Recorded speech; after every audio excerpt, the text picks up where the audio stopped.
sebagai sebuah analogi begini. Bayangkan kalau kita belajar membaca mulai dari menghafalkan A, B, C, D sampai Z atau alif, ba, ta sampai ya, tapi tanpa guru.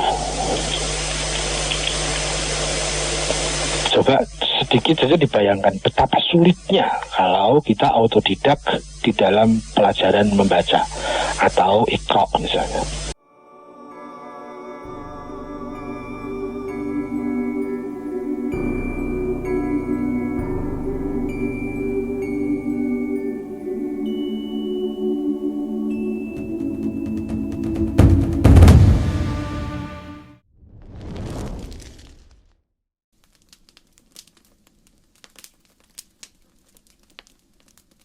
Saya akan coba menanggapi dulu masalah berproses dan mencari guru.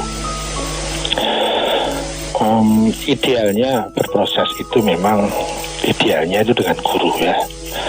Dengan guru itu akan mempunyai efek percepatan yang luar biasa. Akan mempunyai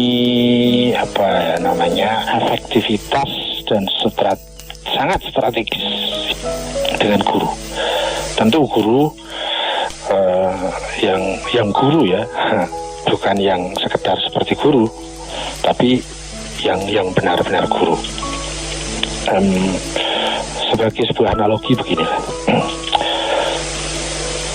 Bayangkan kalau kita belajar membaca mulai dari menghafalkan A, B, C, D sampai Z atau alif, ba, ta sampai ya, tapi tanpa guru. Coba sedikit saja dibayangkan betapa sulitnya kalau kita autodidak di dalam pelajaran membaca atau Iqra misalnya. Kita bayangkan lagi betapa sulitnya kalau kita belajar matematika otodidak, tidak dihantarkan oleh seorang guru yang membidangi masalah matematika. Betapa akan sangat lamanya kita sampai kepada tahapan-tahapan ilmu matematika. Bayangkan kalau kita belajar suatu bahasa, tapi tidak ada pemandunya, tidak ada gurunya, akan sangat lama. Kalau hanya berdasarkan autodidak.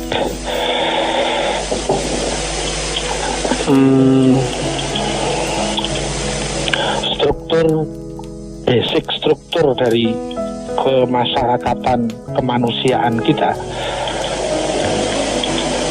baik dalam masyarakat paling kecil yaitu masyarakat keluarga, kepada masyarakat yang lebih besar, organisasi komunitas dan seterusnya, itu basic alaminya itu terstruktur, itu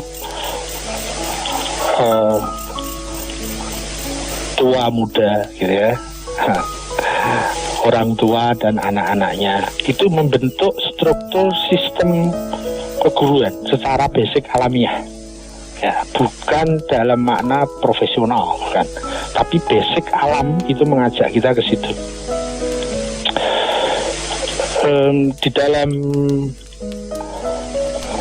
dunia akademis itu sudah sangat jelas, guru itu sangat dibutuhkan, baik di TK, SD, SMP, SMA, mahasiswa S1, S2, guru selalu memegang peran yang sangat penting di dalam proses pendidikan,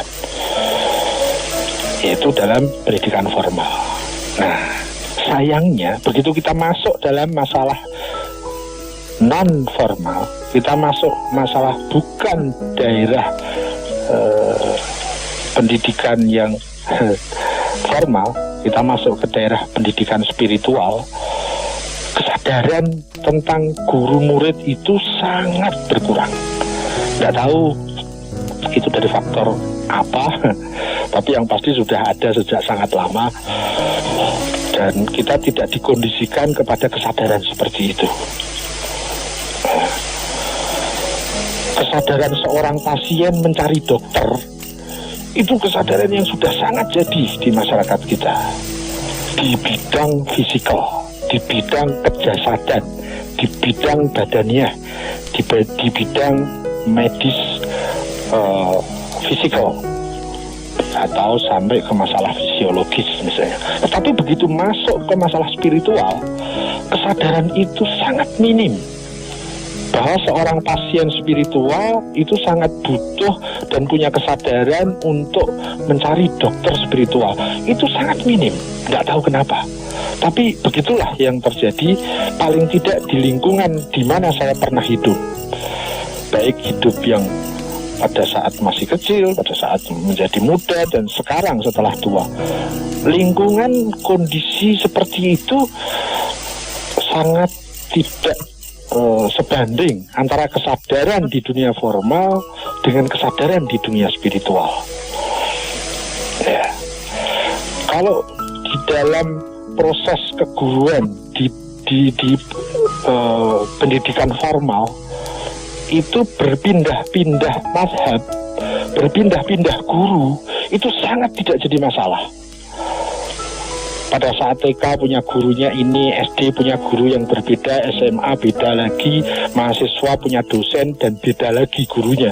Itu sesuatu hal yang sangat logis, sangat wajar, sangat kesadaran kita sampai.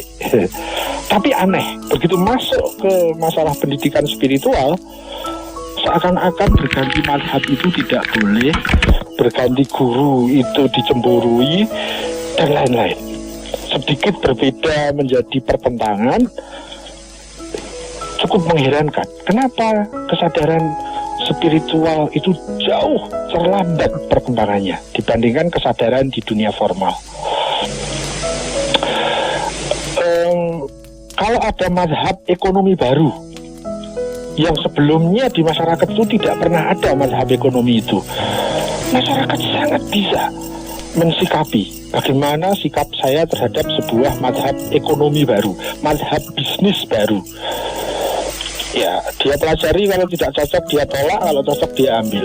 Tapi begitu yang masuk itu mazhab spiritual, itu kenapa kita sulit mensikapinya? Ya memang mungkin nanti jawabannya begini.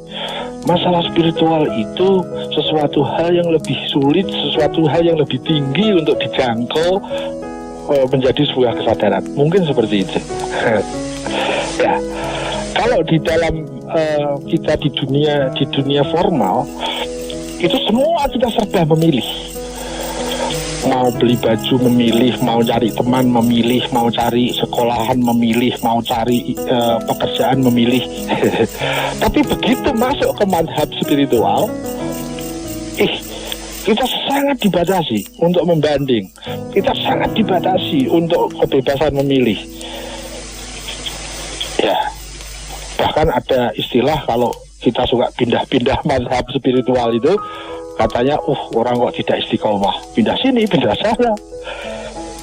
Cukup mengherankan. Dan itu saya alami dalam seluruh perjalanan hidup saya. Kesadaran di dunia formal sebegitu mudah dan sangat wajar, dinamis. Tetapi begitu kita masuk ke dunia spiritual, kesadaran itu lambat sekali, mahal sekali, dan ada dinamika yang tidak logis. Termasuk dalam hal proses keguruan ini. Dalam dunia formal semua sudah menyatakan ya butuh guru, mencari guru itu sangat penting. Tanpa guru bagaimana kita bisa maju? Murid apa kita biarkan otodidak? Tidak. Belum kita berkorban, orang tuanya ikut mencari, harus masuk mazhab pendidikan yang mana, SMK atau SMA, ya, dan seterusnya. Ini di Universitas Islam atau di pondok pesantren. Ya, tapi kesadaran yang sudah sangat bagus, logis, wajar, dinamis di dunia formal itu tidak diikuti dengan kesadaran di dunia spiritual. Padahal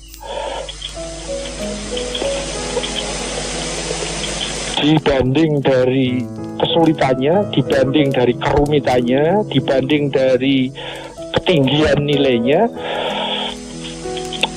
di mazhab spiritual itu jauh lebih membutuhkan guru dibanding sekedar dunia formal semacam matematika, ekonomi, politik, biologi, kimia. Di dunia spiritual ini jauh lebih rumit, jauh lebih pengaruhnya jauh lebih besar, nilainya jauh lebih tinggi, sehingga jauh lebih membutuhkan adanya proses keguruan. Tapi sayang, kesadaran itu kenapa kalau nggak tumbuh-tumbuh di masyarakat ini? Kapan kesadaran masyarakat itu akan ada sebagaimana kesadaran yang ada pada proses keguruan formal? Nah, tetapi begini, kita tadi bicara ideal ya, yang di dunia formal sudah terbentuk kesadaran itu, sementara di dunia spiritual tertatih-tatih.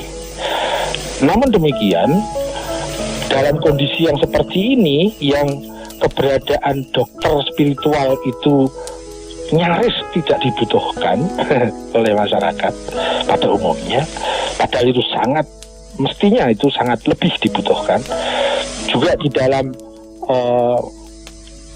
keguruan spiritual gitu ya. Sehingga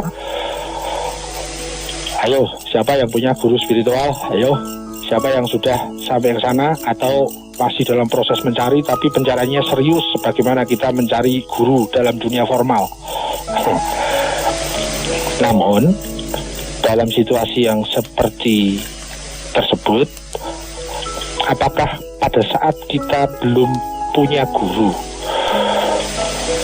karena sulitnya akses ke situ dan kesadaran sebelum sampai ke situ, apakah berarti kita tidak berproses? Nah, jadi substansinya itu ada pada berprosesnya.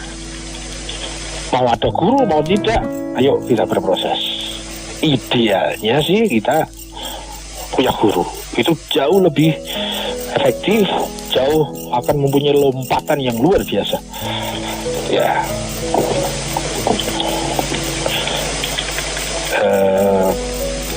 itu kayaknya komentarnya tentang bagaimana berproses itu di situ perlu adanya seorang guru. Ya, kalau kita sedikit membandingkan dengan dinamika yang ada di dunia formal, kayaknya sangat mudah deh kita membuat sebuah kesimpulan bahwa keberadaan seorang guru itu sangat penting di dalam rangka kita berproses apapun. Maaf, tapi ini kalimat yang tidak perlu diperpanjang. Orang mau buruk pun itu butuh guru yang buruk tentunya. Ya, seseorang untuk menjadi orang yang bagaimana agar bisa pandai merampok misalnya, pandai mencopet, pandai korupsi, itu juga kalau orang itu punya guru, itu akan cepat sekali kecanggihan dalam prakteknya itu. Tapi jangan diperpanjang kalimat terakhir karena itu yang tidak baik. Semestinya guru itu yang membawa kita berproses menuju kesempurnaan kita, bukan menuju yang maksiat tadi, yang buruk-buruk tadi. Ya, itu sedikit tanggapan tentang berproses dan mencari guru.